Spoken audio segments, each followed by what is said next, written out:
네, 이번에 말씀드릴 내용은 앞단에 말씀드린 모던 디자인이 어떻게 형성돼서 바우하우스가 개교했는가까지 상황과 동시대에 일어난 얘기예요.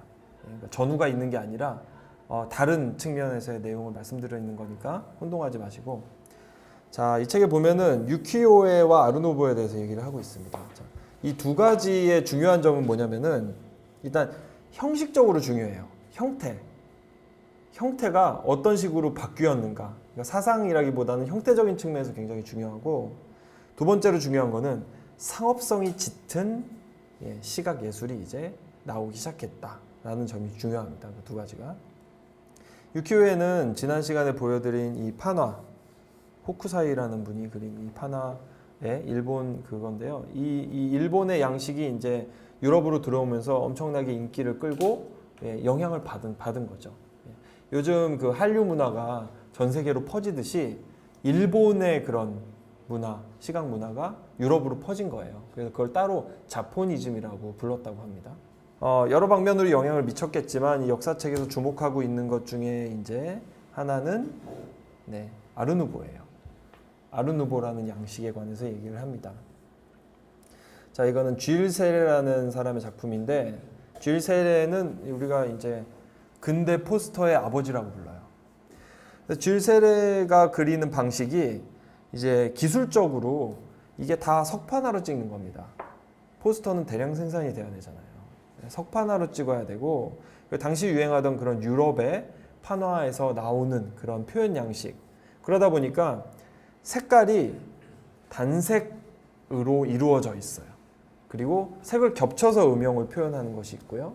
그리고 가장 중요한 게 여기서 나오는 인물들이 가공의 인물이에요.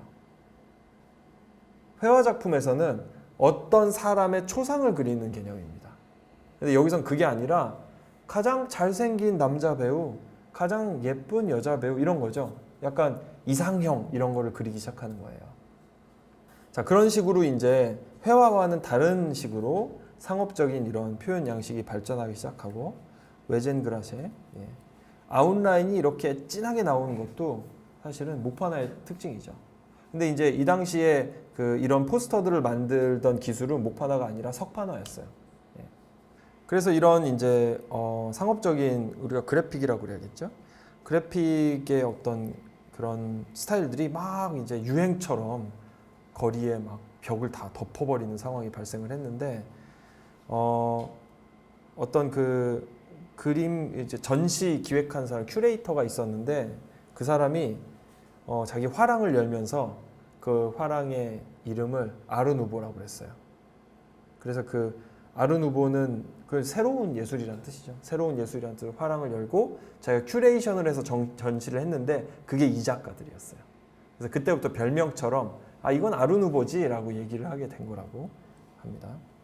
자, 이런 움직임이 어떤 한 국가, 이제 프랑스에 이제 국한돼 있었던 게 아니라 유럽 전역으로 다 일어나고 있었고, 독일에서는 유겐트 슈틸이라고 그랬고, 오스트리아에서는 비엔나 분리파, 이탈리아에서는 슈틸레 리베르티, 스페인에서는 모데르니스모라고 불렀다고 하는데 뜻은 모르겠습니다. 무화의 작품이죠. 자, 이렇게 이제 자, 상업과 결부된 예술, 그리고 새로운 표현 양식, 이런 것들이 회화와 다른 어떤 것은 띄게 됐고요. 회화에서도 모던 운동이 일어납니다. 이거는 예술사에서는 따로 다뤄요. 그런데 우리는 이것까지 같이 이해를 좀 해야 그래픽 디자인의 흐름까지도 좀 볼 수가 있어요. 자, 시대가 막 변했습니다. 지금 막 기계가 빠르게 돌아가고 막 돈이 돌고 막 극장 막 캬바레 막 난리가 났어요 지금. 그런 상황에서 예술가들이 반향해서 변화하는 것들이 있었어요. 자, 그게 어떤 것이 있었냐면, 제가 가장 첫 단계에서 말씀드린 구석기와 신석기의 차이, 그러면서 이 대상을 재현하냐 아니면은 그거에 관한 관념을 그리냐 이런 얘기를 했었어요. 그 두 개의 서로 다른 그 방향성이 계속 이어지거든요. 자, 그게 회화에서 이 시점에서 한번 또 일어납니다. 그게 뭐냐면요, 쉽게 말해서 이런 거예요. 이 당시 1800년대 말에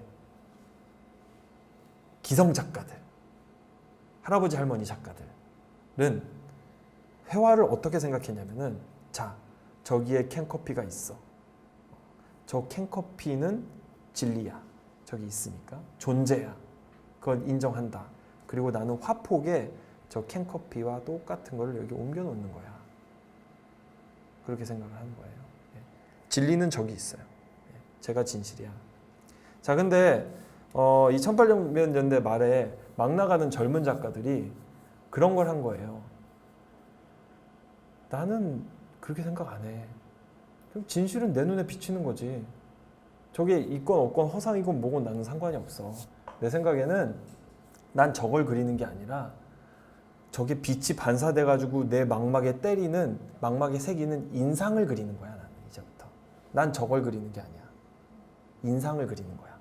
그래서 임프레셔니즘이에요. 그게 임프레스, 나한테 임프레스 되는 걸 그리는 거예요. 그러니까 저건 진리가 아니에요. 더 이상. 쟤는 허상일 수도 있어요. 변할 수 있어요. 계속. 그게 임프레셔니스트, 인상파 작가들이에요. 그래서 우리가 빛의 화가라고 부르잖아요. 빛이 새기는 인상이니까. 자, 대표적인 작가가 많이 있죠. 너무너무 유명하죠. 이 사람들이. 그래서 이 모네라는 사람이 선라이즈 임프레션을 그리는 겁니다. 그래서 정확히 그거를 구체적으로 묘사할 필요가 없는 거예요. 그걸 보고 새겨진 걸 그리는 거니까요.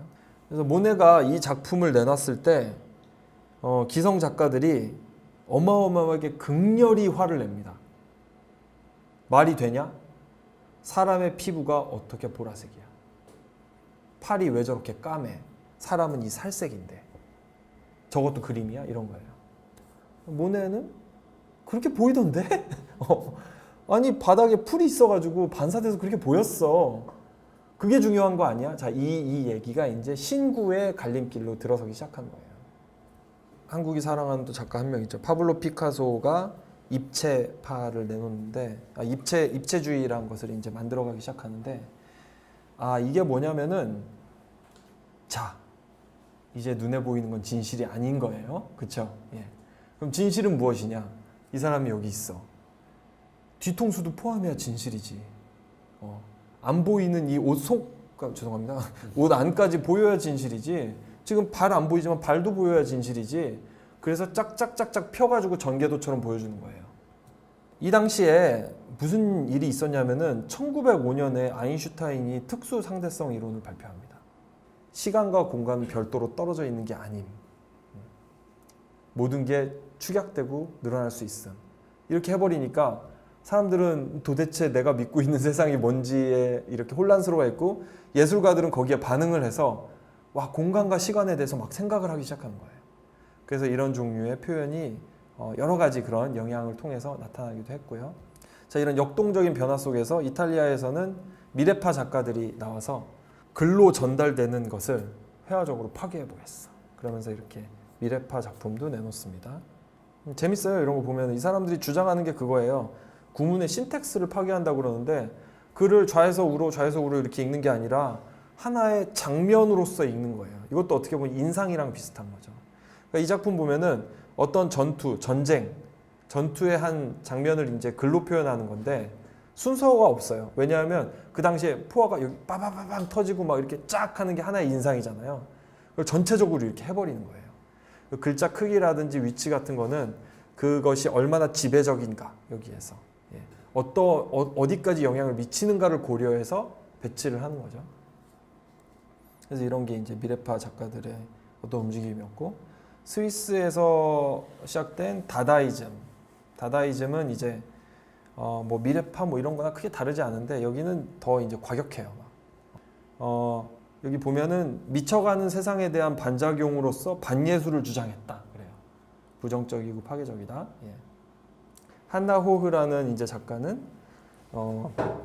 막 새로운 막 파괴, 아까 그 미래파의 구문의 파괴 이런 거 보시면요, 이제 이미지의 파괴 이런 것도 일어나거든요. 그래서 자기가 직접 그리는 게 아니라 여기저기서 인쇄물에서 따와서 붙여도 작품이 돼 이러면서 한 거예요. 그래서 다다이즘의 아주 굉장한 그 어떤 기여 중에 하나가 콜라주를 시각 예술의 영역으로 들여왔다는 거. 그게 아주 하나의 큰 기여로 여겨지고 있습니다. 자, 그 러시아의 러시아의 이제 절대주의가 나옵니다. 러시아도 유럽 문화에서 아주 큰 부분이죠. 이 절대주의는 여기 이 검은 사각형을 그린 카지미르 말레비치라는 사람인데 그런 어떤 추상의 극단까지 한번 가보는 거예요. 그러면서 야, 인간의 어떤 그런 정신세계, 우리가 받아들이는 인식 이런 거를 압축하고 추상하고 하다 보니 결국엔 검은 사각형이에요. 그러면서 저 검은 사각형을 그려서 전시를 했는데 다들 깜짝 놀란 거예요. 이것도 작품임? 막 그러면서. 그래서 또 이슈를 탄 거죠, 그걸로. 그러더니 이제 검은 동그라미를 또 그립니다. 그래서 이분은 이걸 하시다가 이제 그렇게 이런 거를 그리죠. 예. 자, 그러면은 이제 나오기 시작하는 거예요. 우리가 요즘 그래픽 디자인에서 쓰고 있는 기하학적인 추상 표현이 어디서 시작이 됐냐? 그럼 이 유럽의 아방가르드 예술가들로부터 시작이 된 거예요. 자, 그리고 바실리 칸딘스키라는 사람이 있고요. 이분들은 어떤 사회의 그 시대의 정신을 담아냈다든지 사회의 어떤 그 구조의 변혁에 반응해서 뭔가 하신 분들이라고 보긴 어려워요. 순수하게 회화의 표현 가능성의 측면에서 접근하신 분들이고요. 이 절대주의의 그 표현 방식을 사상가들이 차용합니다. 순수하게 차용을 해요. 그 사람들이 러시아에서 구성주의자들이라고 이제 표방한 사람들이었어요. 러시아가 혁명이 일어나서 짜르가 추방되고 볼셰비키 정부가 들어서고 소비에트 연방이 되잖아요. 그렇죠? 그래서 예전에 소련이라고 불렀었는데 거기에서 예술가들한테 임무를 내려주는데 그게 뭐냐면은 우리의 혁명 과업을 동무들에게 민중에 알려라 라는 거였어요. 그래서 엄청나게 포스터를 막 만들고요. 그래픽 작업을 많이 하게 되는데 중추적 역할을 한 사람들이 알렉산드르 로드첸코랑 바바라 스테파노바랑 한 분 더 있었어요. 예. 그 세 명이 많이 했어요. 근데 이 사람들은 이제 사회주의자잖아요. 사람들이 어떻게 보면 윌리엄 모리스랑 결이 같은 사람들이에요. 그래서 하는 말이 그래요. 예술을 위한 예술을 부정한다. 우리 쓸데없는 작업하지 않는다. 이제 우리 인민을 위해서 인민들이 쓸 수 있는 것들을 우리는 만든다라고 주장을 한 거예요. 그래서 그분들이 차용한 게 절대주의의 그런 아주 단순한 표현 양식 그리고 네덜란드의 데슈틸 양식을 같이 가져옵니다. 이제 이런 게 나오고요. 글자가 굉장히 도식화되고 단순화되죠. 사진을 적극적으로 활용하고 콜라주 표현 양식이 들어가고 단색이고 이런 것들이 다 이제 이 당시의 예술의 흐름에 맞춰가는 거예요. 그리고 이제 내용은 다 그런 정치적인 어떤 선전 같은 거죠. 그리고 옷도 디자인하는데 옷을 그냥 곱게 디자인하는 게 아니라 쓸데없는 옷 다 필요 없어. 우리 인민들은 옷 하나만 입으면 된다. 다 똑같이 입어. 왜냐하면 우리는 완전 평등하니까. 예. 자, 그리고 네덜란드 데슈틸인데 데슈틸에서는 이제 회화적으로 이제 기하학적 추상을 많이 발전을 시켜요. 그래서 다다이즘이랑은 좀 성격이 달라요. 다다이즘은 막 다 때려 부수고 파괴하고 뒤집게 써고 이쪽은 약간 잘 이렇게 구축해보자라는 쪽인데 이 데슈틸 작가들이 피트 몬드리안 대표적인 사람이죠. 나중에 바우하우스에 그걸로 가요. 그 레지던스 그 프로페서로 가요. 그 뭐라고 그러죠? 무슨 방문 교수? 이런 걸로 가서 거기서 살면서 작업하고 그래요. 그래서 이 표현 특히 데슈틸 표현 양식들이 바우하우스 그래픽과 그 공예품에 큰 영향을 미칩니다. 이러한 현대 미술의 그런 근대화라 그래야 될까요? 근대 미술의 어떤 영향, 발전 같은 것도 바우하우스의 교육이라든지 형태에 많은 영향을 미쳤다. 예, 이 얘기를 하는 겁니다. 자, 이거는 이제 바우하우스에서 발터 그루피우스가 그린 교과 과정 맵이에요. 그래서 가운데 보면은요, 빌딩이라 그러는 게 건축이에요. 바우하우스는 건축을 중심으로 하는 거였어요. 그리고 그래픽이 있고, 그리고 공예가 있었어요. 그래서 베이직 코스 굉장히 중요하게 생각했고, 이러이러한 재료들을 이해하고 거기에 관한 스터디를 하고, 그리고 건축 이렇게 돼 있는 게 바우하우스의 처음 이제 그 방향이었고, 거기서 이제 이런 의자도 만들고, 이런 의자에서 앉아서 사진도 찍고, 그리고 이런 것도 만들었는데 이걸 요즘까지 쓰고 있더라 그런 거죠. 예. 자, 그럼 이런 거 보면 이제 페터베렌스가 만들었던 것에서 어떻게 여기로 이어졌는지 형태적인 연상이 되는 거예요, 이제. 그래서 어떻게 보면 우리는 이제 그들이 만든 세상에서 아직도 좀 살고 있다는 느낌이 좀 들어요. 여기 바우하우스 학생 출신인데 다시 교수로 와서 재직했던 사람이 헤르베르트 바이어라는 사람이 있어요. 그래서 바우하우스에서 그래픽 교과 과정을 맡았는데 이 사람 노선이 좀 이따 다시 얘기할 텐데 신타이포그래피를 따릅니다.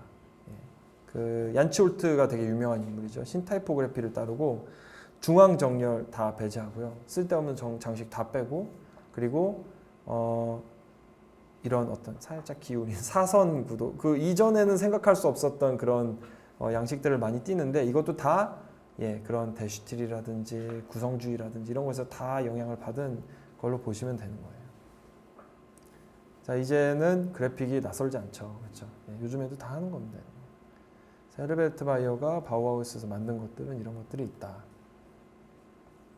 정도로 좀 보시면 되고 글자를 만드는데도 그런 형태적인 효율성을 추구한 거죠. 그런 거 다 대문자도 없어. 대문자도 쓰지 말고 동그라미랑 어떤 특정한 직선, 세모, 뭐 네모 이 정도로만 만들 수 있다라고 해서 만든 서체가 이런 서체입니다.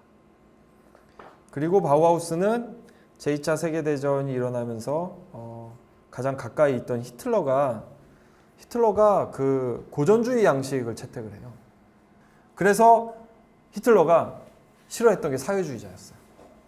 그리고 이런 새로운 아방가르드 예술을 하는 사람 싫어했어요. 딱 보면 바우하우스가 그거네? 엄청나게 압력을 받습니다. 그래서 바우하우스 폐교합니다. 히틀러가 폐교 안 하고요. 자결했어요. 교수들이 못 살겠으니까 안 해. 우리 학교 문 닫자.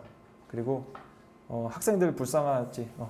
만약에 필요하면 개인적으로 찾아와 우리가 가르쳐줄게. 그리고 학교를 닫아버린다. 그냥. 더 이상은 안 된다며.